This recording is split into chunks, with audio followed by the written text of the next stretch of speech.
Middle east में छिड़ी जंग अब सिर्फ दो देशों की लड़ाई नहीं रही। तस्वीरें साफ बयां कर रही हैं कि दुनिया दो फाड़ हो रही है। एक तरफ ईरान की कार्रवाई को लेकर अमेरिका के समर्थन में कई देश खड़े हैं, तो दूसरी तरफ से अंतर्राष्ट्रीय कानून का उल्लंघन बताने वाली ताकतें। बयानबाजी तेज है, हलचल जारी है, लेकिन सवाल बड़ा है, क्या एक क्षेत्रीय संघर्ष अब वैश्विक टकराव में बदलेगा या आखिरी वक्त पर कूटनीति हालात को संभाल लेगी? रिपोर्ट आपको दिखाएंगे।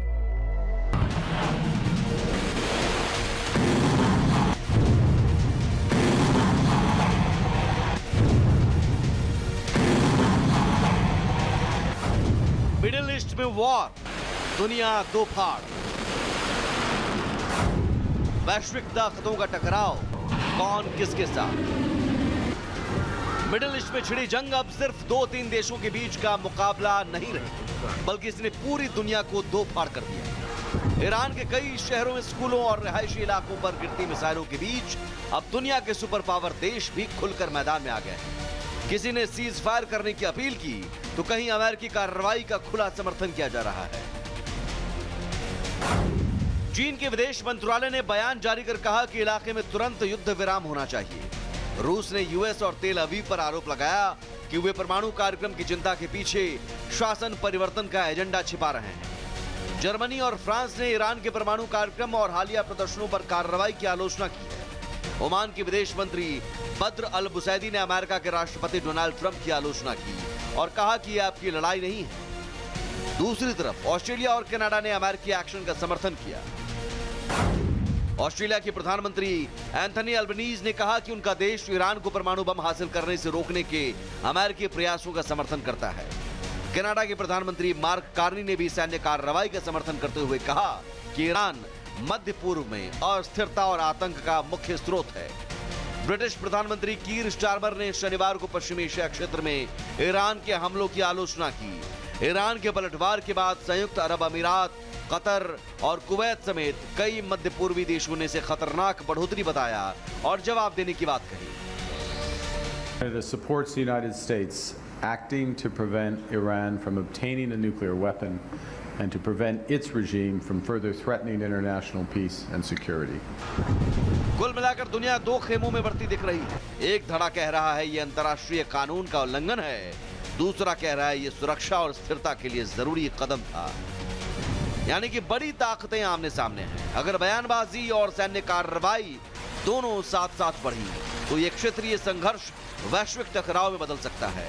खामनेई की मौत के बाद अब असली जंग कूटनीति के मोर्चे पर है।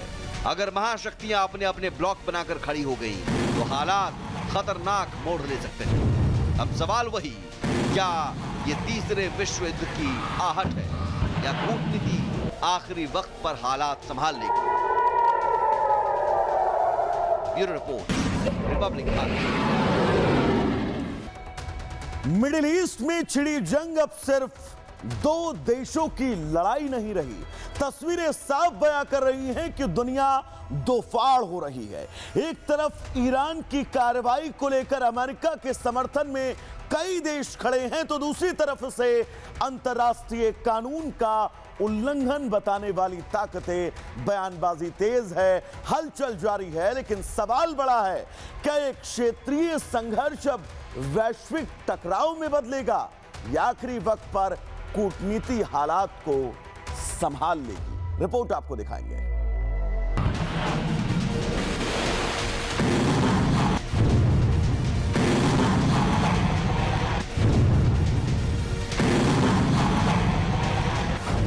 मिडिल ईस्ट में वॉर, दुनिया दो फाड़,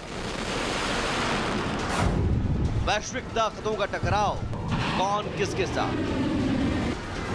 मिडिल ईस्ट में छिड़ी जंग अब सिर्फ 2-3 देशों के बीच का मुकाबला नहीं रही, बल्कि इसने पूरी दुनिया को दो फाड़ कर दिया। ईरान के कई शहरों में स्कूलों और रिहायशी इलाकों पर गिरती मिसाइलों के बीच अब दुनिया के सुपर पावर देश भी खुलकर मैदान में आ गए हैं। किसी ने सीज फायर करने की अपील की, तो कहीं अमेरिकी कार्रवाई का खुला समर्थन किया जा रहा है।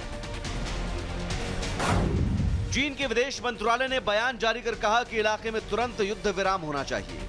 रूस ने यूएस और तेल अवीव पर आरोप लगाया कि वे परमाणु कार्यक्रम की चिंता के पीछे शासन परिवर्तन का एजेंडा छिपा रहे हैं। जर्मनी और फ्रांस ने ईरान के परमाणु कार्यक्रम और हालिया प्रदर्शनों पर कार्रवाई की आलोचना की है। ओमान के विदेश मंत्री बद्र अल बुसैदी ने अमेरिका के राष्ट्रपति डोनाल्ड ट्रंप की आलोचना की और कहा कि यह आपकी लड़ाई नहीं है। दूसरी तरफ ऑस्ट्रेलिया और कनाडा ने अमेरिकी एक्शन का समर्थन किया। ऑस्ट्रेलिया के प्रधानमंत्री एंथनी अल्बनीज ने कहा कि उनका देश ईरान को परमाणु बम हासिल करने से रोकने के अमेरिकी प्रयासों का समर्थन करता है। कनाडा के प्रधानमंत्री मार्क कार्नी ने भी सैन्य कार्रवाई का समर्थन करते हुए कहा कि ईरान मध्य पूर्व में अस्थिरता और आतंक का मुख्य स्रोत है। ब्रिटिश प्रधानमंत्री कीर स्टारमर ने शनिवार को पश्चिमी एशिया क्षेत्र में ईरान के हमलों की आलोचना की। ईरान के पलटवार के बाद संयुक्त अरब अमीरात, कतर और कुवैत समेत कई मध्य पूर्वी देशों ने इसे खतरनाक बढ़ोतरी बताया और जवाब देने की बात कही। Canada supports the United States acting to prevent Iran from obtaining a nuclear weapon and to prevent its regime from further threatening international peace and security. कुल मिलाकर दुनिया दो खेमों में बढ़ती दिख रही है। एक धड़ा कह रहा है ये अंतर्राष्ट्रीय कानून का उल्लंघन है, दूसरा कह रहा है ये सुरक्षा और स्थिरता के लिए जरूरी कदम था।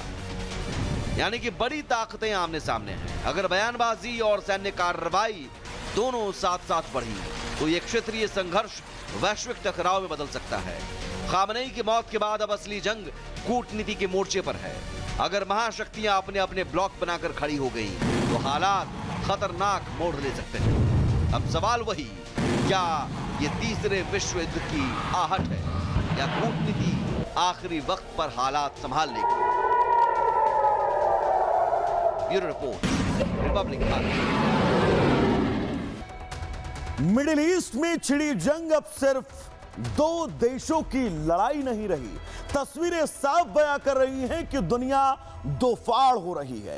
एक तरफ ईरान की कार्रवाई को लेकर अमेरिका के समर्थन में कई देश खड़े हैं तो दूसरी तरफ से अंतर्राष्ट्रीय कानून का उल्लंघन बताने वाली ताकतें, बयानबाजी तेज है, हलचल जारी है। लेकिन सवाल बड़ा है, क्या एक क्षेत्रीय संघर्ष अब वैश्विक टकराव में बदलेगा या आखिरी वक्त पर कूटनीति हालात को संभाल लेगी? रिपोर्ट आपको दिखाएंगे।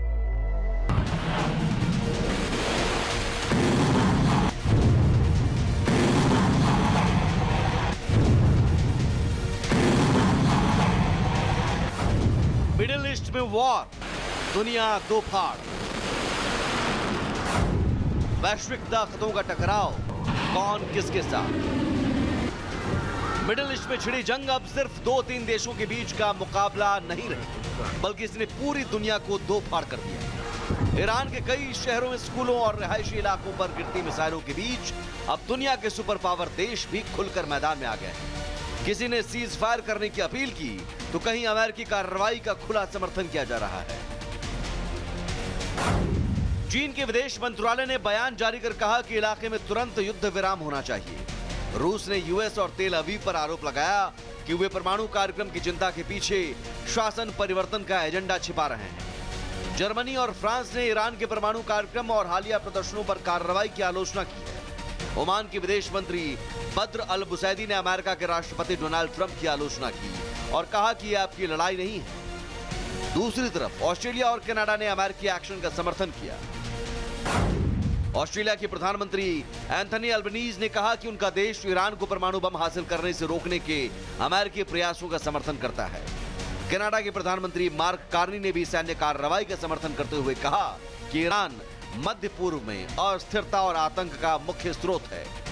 ब्रिटिश प्रधानमंत्री कीर स्टारमर ने शनिवार को पश्चिमी एशिया क्षेत्र में ईरान के हमलों की आलोचना की।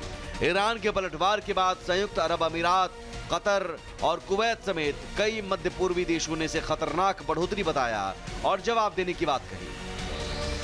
Canada supports the United States acting to prevent Iran from obtaining a nuclear weapon and to prevent its regime from further threatening international peace and security. कुल मिलाकर दुनिया दो खेमों में बढ़ती दिख रही है। एक धड़ा कह रहा है ये अंतर्राष्ट्रीय कानून का उल्लंघन है, दूसरा कह रहा है ये सुरक्षा और स्थिरता के लिए जरूरी कदम था।